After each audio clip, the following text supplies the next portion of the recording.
He had been walking the same road every Sunday for the last 7 years. Alone. People in the neighborhood noticed him, of course. An old man moving slowly along the same quiet path, always at the same time, always with the same distant look in his eyes. Some thought it was just routine, others assumed it was habit, but no one really knew the truth, because this wasn't just a walk. It was something he never finished. His name was Thomas, and every step he took carried a memory he couldn't leave behind. The road itself wasn't anything special, just a narrow sidewalk lined with trees that had grown older alongside him. The leaves would fall, seasons would change, but he remained the same, returning again and again as if time had stopped for him there. He always started at the same place, a small bench near the corner, slightly worn, the paint fading at the edges. He would stand there for a moment before sitting down slowly, his hands resting on his knees, his eyes fixed ahead, waiting, not for someone to arrive, but for something that had already passed. After a minute or two, he would stand up again and begin walking. His steps were steady but careful, as if each one mattered. He didn't look around much. He didn't greet anyone. His focus remained forward, locked on a path only he seemed to understand. To anyone else, it was just a man taking a quiet walk. But to Thomas, this was the road where everything had changed. And every Sunday he came back, not to remember, but to reach a moment he never got to finish. The walk always followed the same pattern, the same slow rhythm that never seemed to change, as if Thomas had memorized every step along the way. From the bench, he would move past the old bakery on the corner, its windows now empty, the door closed for years. He never stopped there, but his eyes always lingered for just a second longer than anywhere else. Then he would continue, passing the narrow street where children once played, now quieter than before, the echoes of laughter long gone. But there was one place where he always slowed down, a small crossing barely noticeable to most people, just a simple intersection where the sidewalk met the road. Cars passed by without thinking.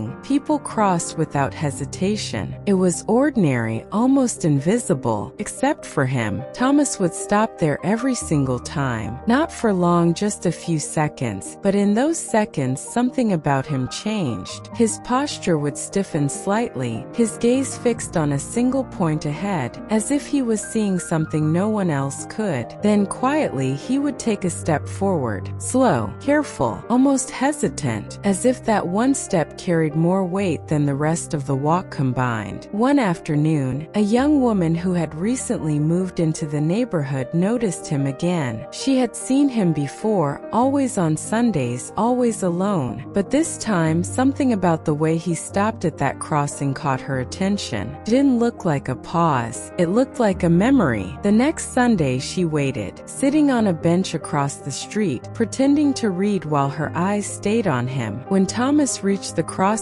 again, he stopped just like always, and this time she decided to follow him, because whatever he was holding on to, it wasn't just a routine, it was something he hadn't been able to leave behind for 7 years. The young woman followed him at a careful distance, her steps quiet, her attention fixed on every movement he made. There was something about the way Thomas walked that made it clear this wasn't just a habit. It felt intentional, almost rehearsed, as if he was reliving something step by step. When he reached the crossing again, he stopped just as he always did, his gaze fixed ahead. But this time, the woman moved closer, slowly enough not to startle him, yet close enough to finally speak. "Excuse me," she said softly. Thomas didn't respond immediately. For a moment it seemed like he hadn't heard her at all. Then slowly he turned his head, his eyes meeting hers. There was no anger, no surprise, just a quiet distance. "You come here every Sunday," she said gently. "I've seen you." He looked at her for a second, then nodded faintly. Yes. The answer was simple, but it didn't explain anything. She hesitated before asking the question question that had been building inside her. Why? Thomas turned his gaze back toward the road, the same spot he had been staring at moments before. His expression didn't change, but something in his posture shifted, as if the question had touched something deeper. "Because this is where I left her," he said quietly. The words were calm, but they carried a weight that instantly changed the air around them. The woman felt it, the meaning behind it. "Left her?" she repeated, unsure if she understood. Thomas nodded slowly, his eyes never leaving the road. "We used to walk here every Sunday," he continued. "Same time, same path." His voice remained steady but softer now, as if each word was being pulled from somewhere far away. "That day we argued. Nothing big, just small words that shouldn't have mattered." He paused for a moment, his breathing slowing. "But I stopped here, and I didn't follow her." The silence that followed felt heavier than anything he had said before. The woman stood still, her eyes fixed on Thomas as the meaning of his words slowly settled in. The road in front of them no longer felt ordinary. It felt like a moment frozen in time, something that had never fully moved forward. "What happened after that?" she asked softly, her voice careful, as if even speaking too loudly might break something fragile. Thomas didn't answer right away. His gaze remained locked on the same point, his expression unchanged, yet filled with something deeper than before. "She kept walking," he said finally. "She thought I would follow." His voice lowered slightly, each word slower than the last. "I always did." The woman felt a quiet tension build in her chest, the kind that comes when you already know the answer, but still don't want to hear it. Thomas let out a slow breath,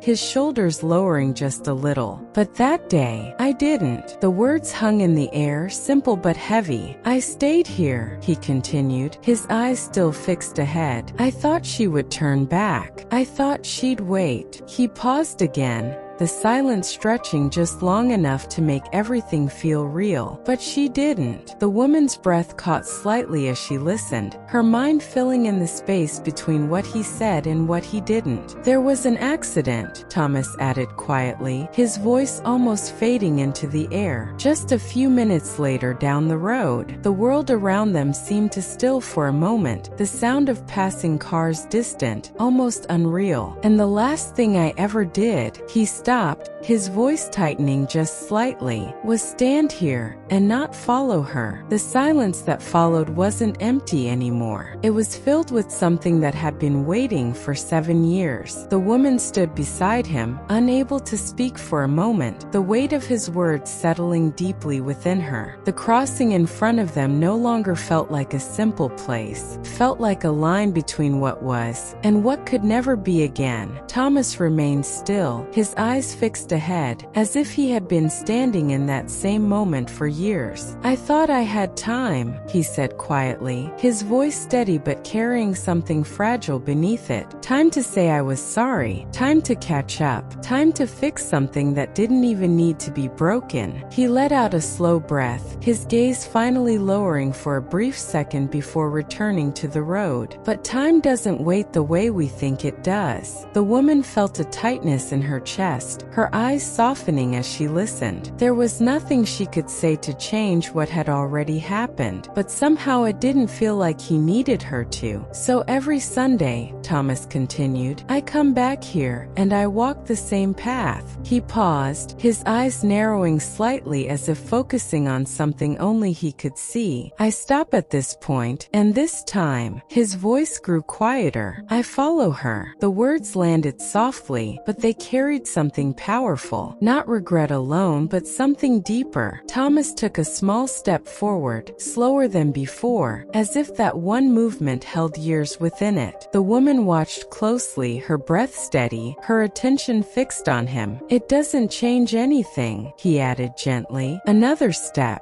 But it reminds me." He looked ahead, his expression calm now, "of what I should have done." Thomas continued walking, moving past the crossing this time time without stopping again. The woman followed quietly beside him, not asking anything more, not needing to. The road stretched ahead, calm and unchanged, but something about the moment felt different. For the first time, he wasn't standing still. He was finishing it. They walked in silence for a while, the kind that didn't feel empty but shared. After a few minutes, Thomas slowed his pace, his eyes drifting toward the side of the road where a small tree stood alone. He stopped there, looking at it for a moment as if it marked the end of something only he understood. "This is as far as she got," he said softly. The woman felt a quiet shift inside her, the realization settling in fully now. This wasn't just about loss. It was about carrying a moment that had never been completed until now. Thomas stood there for a few seconds more before taking a slow breath, his shoulders relaxing slightly. "I used to think coming back here was about remembering her," he said. He turned his head slightly, his gaze softer now. But it wasn't. A faint, almost unnoticeable smile appeared on his face. It was about learning not to wait. The words stayed in the air, simple but clear. The woman nodded gently, understanding more than she could say. After a moment, Thomas turned and began walking back, his steps no longer carrying the same hesitation as before. And for the first time in 7 years, the walk was no longer unfinished.